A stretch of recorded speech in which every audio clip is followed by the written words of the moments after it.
আমার মালগুলো ফেলে দিলি? মালিক, নিন মালিক।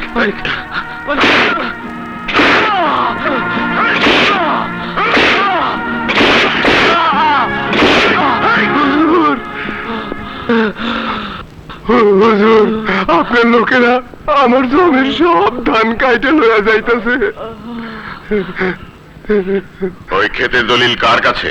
আপনার কাছে হুজুর। আমার কাছে কেন বাবা?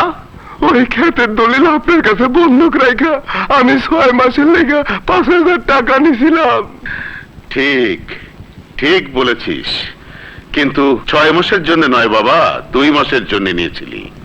এখন 2 মাস পার হয়ে 4 মাস হয়েছে।